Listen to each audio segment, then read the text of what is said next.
Web serials இனி டிவிக்கு முன்பே சன் நெக்ஸ்ட் ஆப்ல ஜாலியா எல்லாருக்கும் முன்னாடியே பாருங்க. இப்பவே சன் நெக்ஸ்ட் ஆப்பை டவுன்லோட் பண்ணி சப்ஸ்கிரைப் பண்ணுங்க.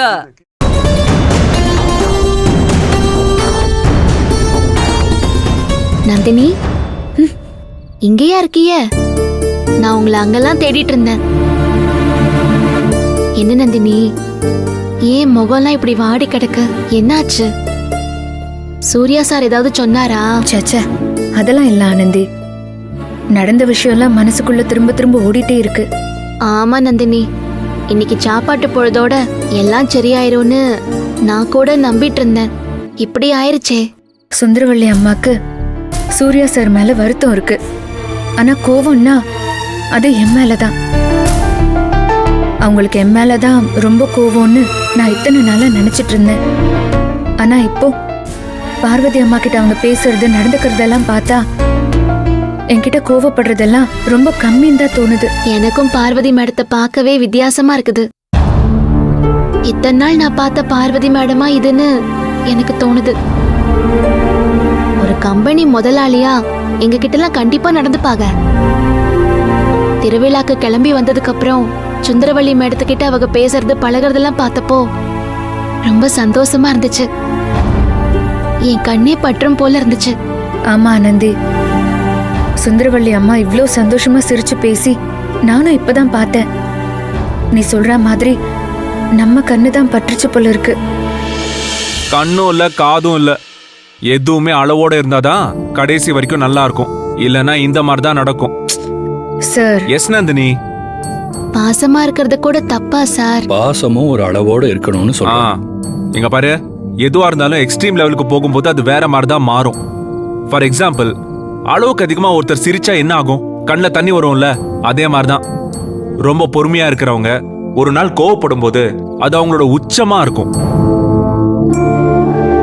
இந்த உலகத்துல எந்த ஒரு விஷயமும் இல்லாம போறது இல்ல, ஒண்ணு இன்னொன்னா மாறும்.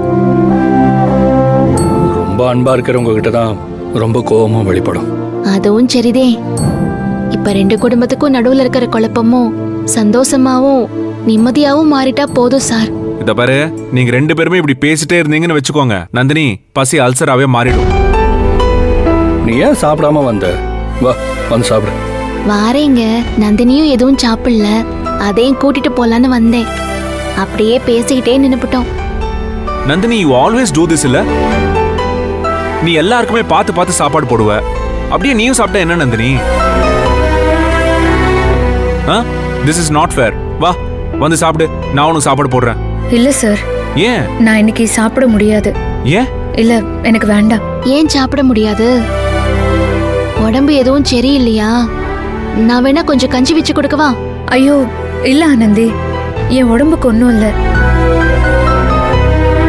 இன்னைக்கு ராத்திரி கோவில் மண்டபத்துல சாமிக்காக வேண்டிக்கிட்டு சிலை செய்யறேன். அதுக்காக நான் விரதம் இருக்கேன். அதான் சாப்பிட முடியாதுன்னு சொன்னேன். ஆமா இல்ல, இன்னைக்கு தானே சிலை செய்யணும். ஆமா, எப்ப போறோம் நந்தினி? ஊர் பெரியவங்க வந்து தீர்த்தம் கொடுத்ததும் கிளம்பணும்னு சொன்னாங்க. Okay, super. அப்ப நானும் கூட வரேன். எங்க? சிலை செய்யதான். உங்களுக்கு சிலை செய்ய தெரியுமா? சத்தியமா தெரியாது. சும்மா உன் கூட ஹெல்ப்புக்கு வரேன். நீ எப்படி சிலை செய்யறேன்னு பாக்கலாம்ல. ஆனந்தி, அப்ப நீ வந்து சாப்பிடு. இல்லங்க, எனக்கும் வேணாம். நானும் விரதம் இருக்க போறேன். விரதமா? எதுக்கு? ஆனந்தி, நான் சிலை செய்ய போறேன், அதனால விரதம் இருக்கேன். நீ எதுக்கு உடம்புக்கு எடுத்துக்கிற? நீ இப்படி பட்னி எல்லாம் கிடக்க கூடாது. போய் சாப்பிடு. இல்ல நந்தினி, பரவாயில்ல, எனக்கு ஒண்ணும் ஆகாது. ஆனந்தி, இப்ப காரணமே இல்லாம நீங்க எதுக்கு பட்டி கிடக்கணும்? புள்ள பசி தாங்காம அழுதா அம்மா பார்த்துட்டு சும்மா இருப்பாங்களா? அந்த மாதிரிதான் குடும்பத்துல இருக்கிற பிரச்சனையெல்லாம் சரியாகி எல்லாரும் சந்தோஷமா இருக்கணும்னு நான் விரதம் இருந்து சாமியை வேண்டிக்கிறேன். அந்த ஆத்தா கண்டிப்பா என் வேண்டுதலை நிறைவேற்றுவா. சாமிக்கு வாகனம் செய்யறதுக்காக நந்தினி விரதம் இருக்கிற மாதிரி இந்த கபடி போட்டி இல்லாம ரெண்டு குடும்பமும் பழைய மாதிரி ஒத்துமையா இருக்கணும்னு அந்த ஆத்தாவை மனசார வேண்டிக்கிட்டு நானும் இன்னைக்கு விரதம் இருக்கிறேன்.